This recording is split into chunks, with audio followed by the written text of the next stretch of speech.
इस केस को फौजदारी ट्रायल का कोई मंझा हुआ वकील देखेगा। अच्छा, तो वो इस केस में सानिया ज़ारा को इंसाफ लेके दे सकेगा। ये मैं कैमरा पे क्या के जा राना साहब उसकी कल प्रेस कॉन्फ्रेंस के बाद समझ लें कि वो प्रेस कॉन्फ्रेंस एक इकबाल जुर्म था। अब पुलिस को चाहिए उसका रिमांड लें, उसकी बेल खारिज करवाएं। उसके अब आगे देखना होगा। ये आने वाले 8-10 दिन बड़े अहम है, इसमें देखते हैं क्या एमपीए का इलेक्शन उसने लड़ा है, हारा है 2 दफा।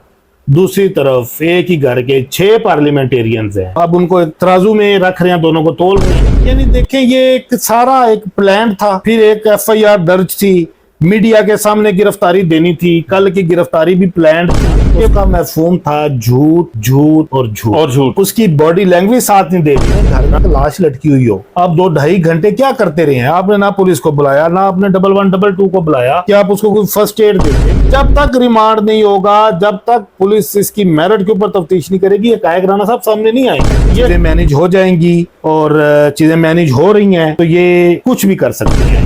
मशवरा दे रहा हूँ असद शाह को कि राना आसिफ सईद है, सीनियर एडवोकेट है, हमारे भाई हैं बड़े, और हाईकोर्ट बार के प्रेसिडेंट भी रह चुके हैं। अच्छा, और ट्रायल के मंझे हुए वकील हैं, उनको ये करें हायर। मेरा ख्याल है इंशाल्लाह इनको इंसाफ मिले। व्यूअर्स, वीडियो पर आने से पहले हमारे चैनल को सब्सक्राइब कर दें, लाइक कर दें और बेल आइकन के बटन को दबाना मत भूलिएगा। बिस्मिल्लाहिर्रहमानिर्रहीम। अपने प्रोग्राम क्राइम सीन के साथ मैं हूं आपका होस्ट राना दिलशाद। आज बात करेंगे मुल्तान की सैयदा सानिया ज़हरा मर्डर केस के बारे में, जिसकी मौत भी एक कंट्रोवर्सी का शिकार है। सानिया ज़हरा के पेरेंट्स का कहना है कि इसको तशद्दुद करके मारा गया, इसको बहुत बुरी तरीके से मारा गया, दांत तोड़ दिए गए, जुबान काट दी गई, पसली की हड्डियां तोड़ दी गई, पैर की उंगलियां तोड़ दी गई। गर्ज के जिस्म पर 19 किस्म के निशानात थे। जबकि दूसरी तरफ सानिया ज़हरा के जो ससुराल हैं, उनका कहना है कि इसने की है, हमारा इसकी मौत से दूर दूर का कोई तल्लक नहीं है। और गुज़िश्ता रोज सैयद अली रजा जो सानिया ज़हरा के शौहर हैं, वो सामने आते हैं, प्रेस कॉन्फ्रेंस करते हैं। उसके बाद पुलिस उनको गिरफ्तार कर लेती है।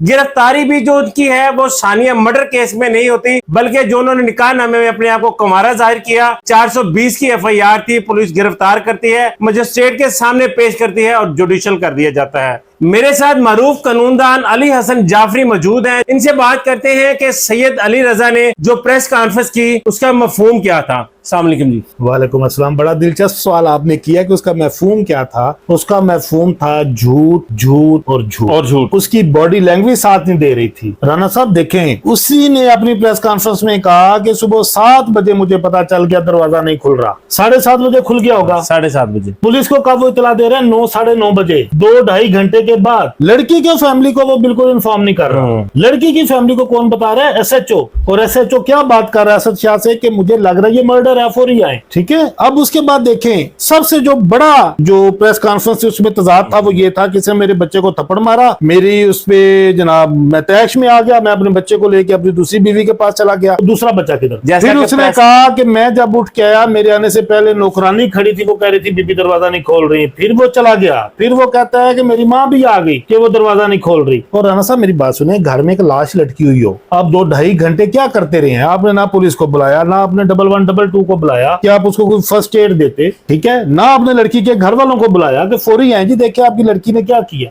दोनों सीनियर दोस्त थे, हमारे वकील साहबान थे, वो लिख के लाए हुए थे। इतना कंट्रोवर्शियल केस और उसमें लिख के लेके आए हुए हैं। ब्याह पे क्वेश्चन भी हुआ ये कि जी आपने लिखा हुआ क्यों पढ़ा? उसने कहा जी मैंने सिर्फ 4 लाइनें पढ़ी हैं, फिर मुझे लगा कि मुझे लिखा हुआ नहीं पढ़ना चाहिए।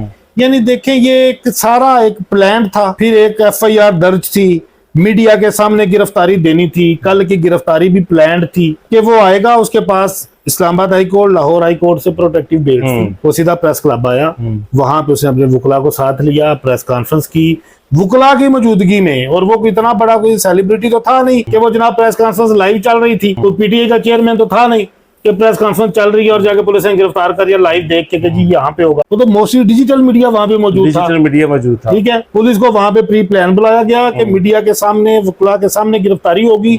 वहीं से सीधा उसको कचहरी ले जाया गया, कचहरी में ले जाकर उसको जुडिशियल करवा दिया गया। अब ये एक और काम करेंगे। अब ये जो जिसमें इसकी जमानतें ऑलरेडी हुई हैं, 302 का जो केस है, कोशिश करेंगे कि उसमें भी ये जुडिशियल ही रहे, कि ये रिमांड के ऊपर ना आए, शामिल तफ्तीश ना हो। जब तक रिमांड नहीं होगा, जब तक पुलिस इसकी मेरिट के ऊपर तफ्तीश नहीं करेगी, ये कायक राणा साहब सामने नहीं आएंगे। ये कत्ल एक ख्वाब बन नहीं, जाएगा। आप कह रहे हैं कि 302 में भी शामिल तफ्तीश नहीं किया जाएगा? कोशिश ये करेंगे, चीजें इन्होंने कुछ इसी तरह से मैनेज की है। नहीं, ऐसा पॉसिबल है? कर सकते हैं, वो 6 बंदे थाने बैठे उठा लिए उन्होंने। नहीं, वो तो एक सियासी मुदाखलत थी। नहीं जो तो उन्होंने और ये कर भी ली। तो तफ्तीश का हिस्सा है ना, थाने बंदे बैठे हैं, क्यों बैठे हुए हैं? नहीं, यहाँ पर देखिए ना, जो सानिया ज़ोहरा का वालिद है सैयद असद अब्बास शाह बुखारी, वो भी एक ताकतवर आदमी है मुल्तान का। वो 4 टाइम एमपीए का इलेक्शन भी लड़ा है, इमाम बारगाह भी है। एमपीए का इलेक्शन उसने लड़ा है, हारा है 2 दफा।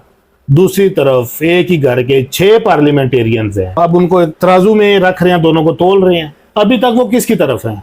डेफिनेटली, जैसे आपने भी बताया, उसके जो वालिद हैं वो भी कह रहे हैं गिलानी। नहीं, मैंने नहीं बताया, मैंने तो देखिए, मैंने तो जो उसके वालिद को सुना, जो मैंने हकायक देखे इस केस के, जो मुझे पता चला आप जैसे दोस्तों से कि गिलानी इसकी मुदाखलत हुई है। इवन हिना परवेज भट्ट वहां पे गई है, वहां पे जाके वो कुछ कह के आई है, वापस आई है। प्रेशर इतना था कि हिना परवेज भट्ट ने भी यहाँ पे आके कह दिया कि जी लिहाजा इस सारे केस को तोड़ा मरोड़ा जा रहा है, इस सारे केस को तरफ ले जाया जा रहा है। और फिर जो कल उसकी प्रेस कॉन्फ्रेंस में उसने इल्जाम लगाया सानिया ज़हरा के भाई के ऊपर, भाभी के, फिर उसने कहा कि जिसकी माँ ने भी 3 दफा इनके खानदानी डिटेंसी है कि जी खुदकुशी इनमें करना। पेशेंस नहीं है, हाँ। इनमें सब्र नहीं है। यार कौन इतना पागल है जो अपनी जान दे देगा? और ठीक है, किसी ने की होगी, इसके भाई ने या व्हाट्सएवर, हालात डिफरेंट रहे होंगे। साबित करना पड़ेगा उसको कि खुदकुशी उसने क्यों की। इसके पीछे रीजन क्या था? क्या रीजन थी? बच्चे को थप्पड़ मारा, क्या और उसकी वो सजा मौत थी? क्या वो बीमार थी? क्या उसका ट्रीटमेंट हो रहा था? क्या वो कोई ऐसी मेडिसिन ले रही थी? क्या रीजन थी? 2 बच्चों को उसने पैदा किया,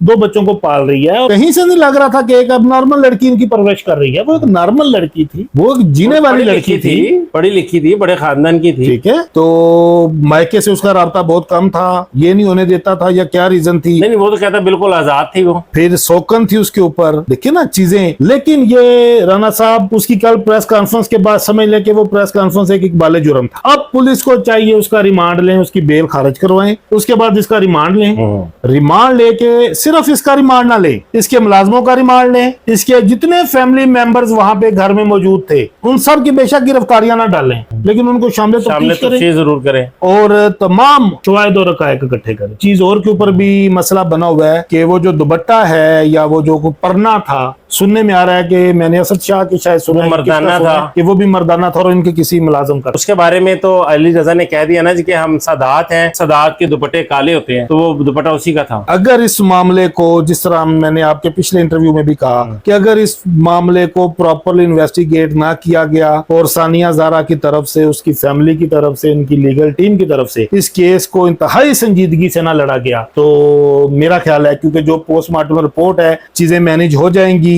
और चीजें मैनेज हो रही हैं, तो ये कुछ भी कर सकते हैं इस केस को फारग कर जिसने जाफरी साहब पोस्टमार्टम की रिपोर्ट बनाई, अगर सुसाइड है, मैंने चूंकि मुझे भी 28-29 साल जर्नलिज्म करते हुए, आपकी भी उम्र बीत की कानून में, जब बंदा सुसाइड करता है तो उसकी जो गर्दन की हड्डियां, इसके ऊपर तो ऑलरेडी मैं बात कर चुका हूं कि जब एक चौड़ी चीज कोई आएगी या दुपट्टा चादर आएगा तो वो इतना आसान नहीं होता। उसके साथ आप काफी देर के लिए वैसे हैंग कर सकते हैं कि वो आपके गले को दबा दे। आपकी मौत जब होती है जब आपकी वेन्स, सांस, ये सवालिया निशान है, बहुत बड़ा सवालिया निशान। दूसरी जानब सैयद अली रजा का कहना था कि मेरे घर, मेरी फैमिली, मेरे कजन के जो घरों पर आए वो हमला किया जाता है, उनके दरवाजे तोड़ पुलिस दिए, के ऊपर वो कह रहा नुकसान था, कर वो दिया। शो ये करना चाह रहा था कि पुलिस हमारे साथ नहीं है, पुलिस हमारे खिलाफ है। जो कि पुलिस रेड कर रही है मेरी फैमिली के, मेरी बहनों के घरों में, या पुलिस का हक क्या रेड करना, लेकिन पुलिस कर नहीं रही होगी। असद बादशाह ने जो इल्जाम लगाया था, कहा था कि पुलिस ताबन नहीं कर रही, पुलिस ने जो सानिया ज़हरा का कत्ल है वो गिलानीस को बेच दिया, ये उसके तनाज़ुर में बात की गई। अभी तक तो ये लग रहा है बिल्कुल ये चीजें वो बराबर करने की कोशिश कर रहा है कि जी पुलिस तो हमारे खिलाफ बड़ी अग्रेसिव है, जबकि ऐसा है नहीं। क्योंकि अगर ऐसा होता तो 302 के मुल्जिमों को पुलिस उठाती नहीं है विदाउट एनी जुडिशियल ऑर्डर। अब आगे देखना होगा, ये आने वाले 8-10 दिन बड़े अहम है, इसमें देखते हैं क्या डेवलपमेंट है। जाफरी साहब, चूंकि आप क्रिमिनल केसेस देखते हैं, लाहौर में आपको दादा कहा जाता है क्रिमिनल केसेस के बारे में, तो सानिया ज़हरा को या अली रजा को इंसाफ मिल सकता है? क्योंकि हमारी ना अली रजा से दुश्मनी है ना सानिया के से दुश्मनी है, हम तो हक के साथ है। देखें, इस केस को फौजदारी ट्रायल का कोई मंझा हुआ वकील देखेगा, अच्छा, तो वो इस केस में सानिया ज़हरा को इंसाफ लेके दे सकेगा। ये मैं कैमरा पे कह के जा रहा हूँ, ये वो तजर्बेगाह वाला केस नहीं है। मशवरा दे रहा हूँ असद शाह को कि राना आसिफ सईद है, सीनियर एडवोकेट है, हमारे भाई हैं बड़े, और हाईकोर्ट बार के प्रेसिडेंट भी रह चुके हैं, अच्छा, और ट्रायल के मंझे हुए वकील हैं, उनको ये करें हायर। मेरा ख्याल है इंशाल्लाह इनको इंसाफ। बहुत शुक्रिया जाफरी साहब। और प्रेस कॉन्फ्रेंस के बारे में इनका कहना था कि वो बिल्कुल एक झूठ का पलंदा थी, बल्कि ये स्क्रिप्टेड थी। क्यों चिट रख के पढ़ रहा है? वो मौके पर मौजूद है, उसने सारा कुछ देखा है, सारे हकायक को जानता है, तो वो खुद क्यों नहीं बता रहा? और बहुत सारी बातें हैं जिसको छुपाने की कोशिश की गई। आखिर वो सच क्या है, इसके बारे में बात करूंगा सानिया ज़ोहरा के जो वकील हैं, उनकी फैमिली है, मजीद उनसे बात करेंगे।